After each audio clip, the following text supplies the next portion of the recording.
Pronto, olha aqui, ó. Tomai sobre vós o meu. A palavra jugo, ela, se vocês analisarem no próprio texto original, zigos, essa palavra ela quer dizer colocar um peso. Pode ser um trabalho, pode ser uma tradição religiosa. Jugo pode ser aquela canga que era colocada através de um laço ou de uma correia que colocava em cima do animal para os dois trabalharem no arado. Se vocês analisarem, coloca aí, a Bíblia diz em Números, capítulo 19, versículo 2. Olha o que diz a Bíblia. A Bíblia diz claramente, este é o estatuto da lei. Assim diz o Senhor. Olha aí como é que está. Diz aos filhos de Israel que traga uma novilha ruiva, que é uma bezerra, que não tem defeito e nem mancha, e que sobre ela ninguém tenha posto jugo. Ou seja, ela não tinha sofrido ainda esse processo. O jugo poderia ser para animal, mas o jugo também poderia ser para pessoas. Sabiam dessa? Teve um homem na Bíblia, no Velho Testamento, que ele colocou um jugo nele, depois que o irmão dele enganou ele com a bênção. Como era o nome dele? Quem foi que tomou a bênção do irmão? Isaú. Aí ele chegou e disse assim: papai, me abençoa, papai, me ajuda. Está lá em Gênesis 29, me parece que é o 41 ou 42. Ele diz: papai, me ajuda, papai, me dá a bênção. Ele disse: eu não posso. Aí o velho olhou para ele e disse: meu filho, tu irás viver com a tua espada até o dia da tua morte, e tu servirás ao teu irmão, e depois, quando tu te livrares, soltarás o teu jugo. Jugo pode ser opressão, jugo pode ser um peso colocado no animal, mas jugo pode ser também algo da religião. Aí é que eu quero. E como é o jugo da religião? Está lá em Gálatas, capítulo 5, versículo 1. Paulo diz: para a liberdade foi que Cristo nos chamou. Não vos torneis a vos aprisionar no jugo da lei. Não é isso? É 27:40. Está aí. Gênesis. E lá em Gálatas está deixando bem claro. E o que é o jugo da religião? Agora sim, agora aí. A religião. E outra coisa, irmão. Quem lê Bíblia, olha para cá, olha para cá. Quem lê Bíblia sabe quando o pastor está colocando religiosidade opressiva e sabe quando ele não está colocando. Sabe ou não sabe? Toda pessoa sabe. Por exemplo, a Bíblia não manda líder nenhum explorar pessoas. Se um líder explorar, não é a Bíblia. Ele está usando de modo negativo a Bíblia para extorquir o povo. É ou não é? É desse jeito. Por quê? Porque a minha Bíblia, eu vou dar um exemplo aqui de dinheiro, que eles falam muito é de dinheiro. Se um pastor chegar aqui na igreja e disser: meus irmãos, a Bíblia diz em Mateus 10:8, digno é o trabalhador do seu salário. A igreja reúne, o pastor vai trabalhar, vai dar assistência, vai visitar, vai colocar. Ela sabe que ele tem um serviço religioso que merece uma remuneração. Todo mundo é isso. Está lá em 1 Timóteo 5,17. Aquele que administra bem, aquele que prega bem, ensina bem, tem que ser recompensado. E lá em 2 Coríntios 8:9 fala do direito da igreja contribuir com as suas ofertas. Agora, se a igreja ela vê que o pastor não é fiel na administração, ela sabe quando ele não é fiel. Sabe ou não sabe? Ela sabe quando ele não é sincero. Então observem bem, igreja, que o jugo da religiosidade que Jesus está falando aqui, ele está deixando claro que os judeus interpretaram mal a lei de Deus, interpretaram mal a Torá, interpretaram mal os mandamentos, e a Bíblia, que era a Torá, a Tanakh hebraica, ela se torna mais um peso do que uma bênção. E nunca a lei foi peso. Coloque aí Romanos 7:12, só para vocês observarem. Nunca a lei foi peso. Olha como é que Paulo diz que é a lei. Digam vocês bem forte: a lei é o quê? É santa. E o mandamento é o quê? Santo. E o mandamento é o quê? Justo. E o mandamento é o quê? Então a lei não tem defeito. O defeito estava no homem. Quando Jesus chegou e disse assim: eu vou tirar o jugo dos judeus, É porque eles colocaram coisas que a Bíblia nunca exigiu. Eles pesaram no povo. Se vocês analisarem Mateus 23, 4, coloca na tela. A Bíblia diz que eles colocavam fardos nas pessoas. Pesados, difíceis de suportar, nos ombros. Olha para mim aqui, igreja, e quem está me escutando aqui. A igreja não deve ser lugar de peso. A pregação não deve ser momento. Olha para cá. Essa Bíblia aqui, ela não é momento de peso. Quando ela fala de santidade, é uma santidade gerada pelo Espírito Santo. A Bíblia não tem regrinha para você. A Bíblia tem santidade para você.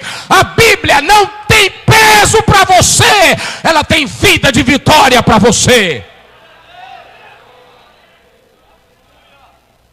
Agora ela diz como é que você deve viver.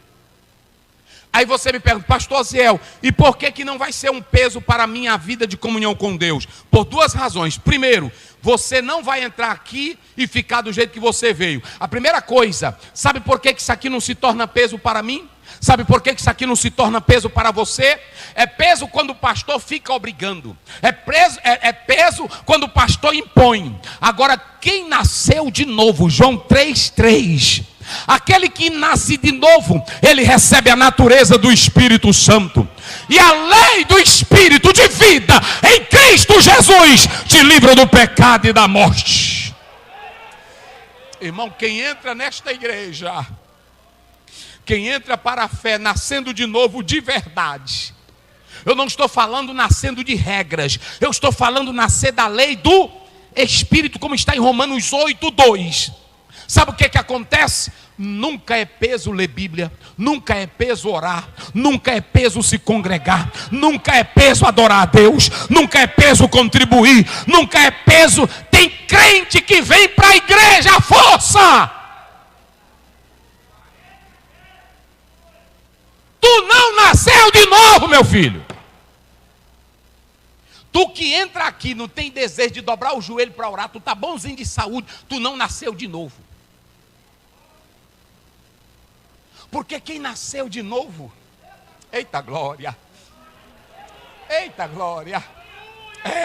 quem nasceu de novo tem prazer, meus irmãos. Quem nasceu de novo, a alegria do Espírito invade a sua alma, o gozo de servir a Deus lhe domina. Eu vou dizer uma coisa, eu não dou glória a Deus porque pregador manda, eu dou glória a Deus é porque dentro de mim eu sinto a alegria da salvação. Eu não venho para culto porque alguém manda, eu venho porque a Bíblia fala da reunião dos santos.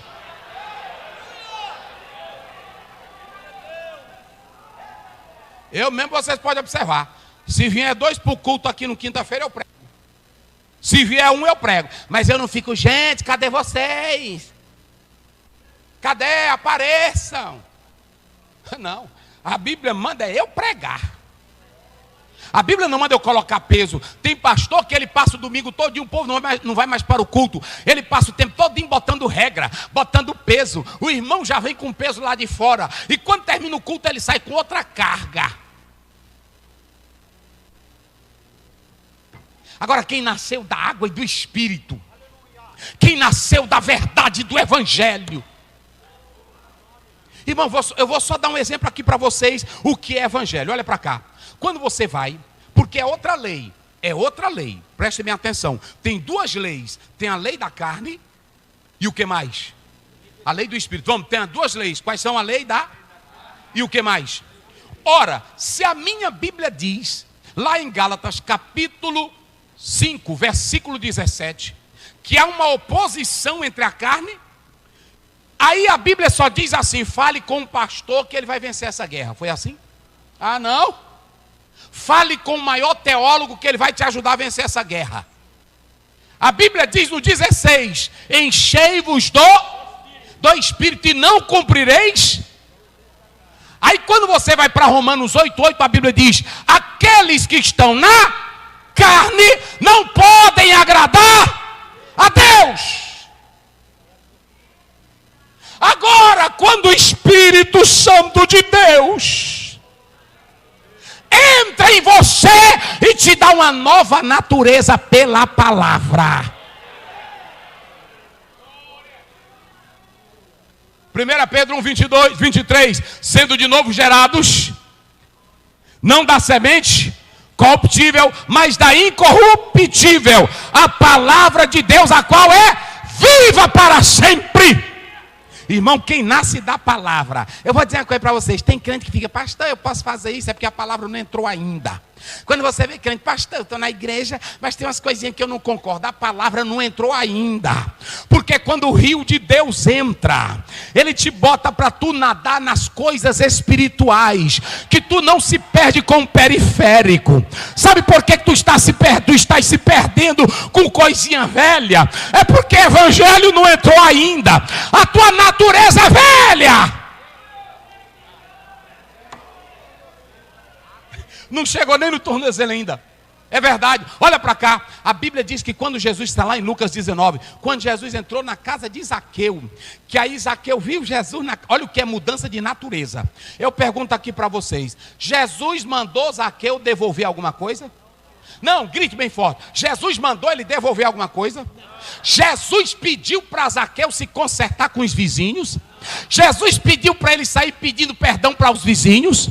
Mas os judeus e os outros tinham ele como ladrão. Era. Mas quando o evangelho, eu estou falando de evangelho entrar. Quando o evangelho entrou nele, aí ele viu a murmuração das pessoas ao redor da casa, do lado da casa. Ele chegou para Jesus, porque salvação quando entra é diferente.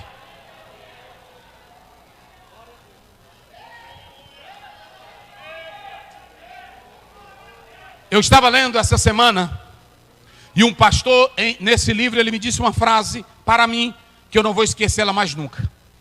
Ele diz: nós estamos preocupados com as estruturas das nossas igrejas.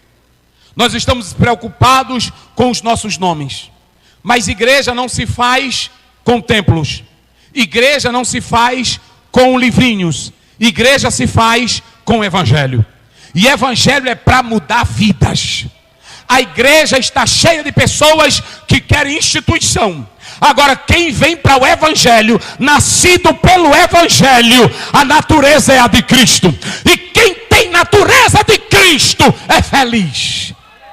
Quem é feliz aqui nesta casa? Só quem é feliz. Jesus, ele disse para Zaqueu: hoje veio salvação, porque este é filho. É gozo da salvação, é gozo na alma. Olhem para cá. Jesus, quando ele tira o legalismo, porque o legalismo judaico, o jugo judaico, era que quanto mais obras, quanto mais práticas, quanto mais tradições, quanto mais regras, a pessoa seria salva.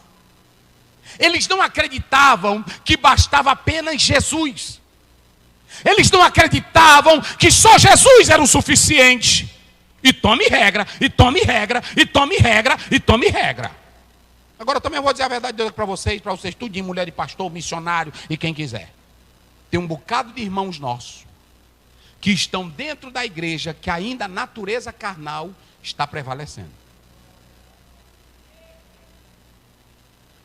Dificilmente você vê uma mulher hoje andar dizendo: pastor, eu quero chorar nos pés de Jesus, eu quero me entregar para Cristo, eu quero viver. Não. Muitas delas é só querendo imitar o padrão do mundo. É rancorosa véia. Tem uns crentes aqui, irmão, aqui no Tiriricau e no Brasil, em toda a igreja tem, que você hoje não pode dizer desse tantinho que o bichinho velho, que a bicha véia. Tem dia que eu fico lá em casa, eu disse para Deus esses dias, até minha esposa fica perguntando: o que é que tu tem esses dias? É porque eu estou revoltado. Eu estou revoltado. E eu estou revoltado. É crentinho que você não pode dizer desse tantinho que o bicho velho se zanga. É mulher que você não pode dizer desse tantinho que ela se zanga. Aí tu tem que estar adulando. Vá procurar o que fazer, rapaz. Quem nasceu de novo tem prazer nas coisas de Deus. Quem nasceu de novo não bota regrinhas. Quem nasceu de novo não bota banca. Quem nasceu de novo quer adorar. Quem nasceu de novo quer glorificar. E eu não digo que não tenha desentendimento, que pode até ter. Mas na hora que tem, só tem uma forma de tu resolver desentendimento entre crentes. Eu nunca vi resolver desentendimento entre crentes com alegria. Mas foi o conselho que Paulo deu. Ele diz assim, ajude, está lá em Filipenses 4, ajude a Evódia e a Síntique, porque as duas, elas estão tendo uma briguinha. Só que olha para cá, as brigas daquelas duas irmãs, não era briga porque uma queria o assento da outra, não era briga para ser vaidosa, não era briga para ser sem vergonha, não era briga para estar esculhambando, não era vida, diz um certo teólogo, é que um achava que tinha trabalhado mais do que a outra. Olha, um achava que tinha trabalhado mais do que a outra, e aí estava tendo esse desentendimento. Outros não concordam, mas seja lá como for, Paulo diz assim, elas juntamente comigo e com Clemente, elas me ajudaram, e os nomes delas estão escritos no livro da vida. Aí ele vai para o versículo 4 e diz, regozijai-vos no, vamos lá, regozijai-vos no, quando a alegria do Espírito Santo, ela invade teu coração. Não tem mágoa que a alegria não tire. Não tem tristeza que a alegria do Espírito Santo não tire.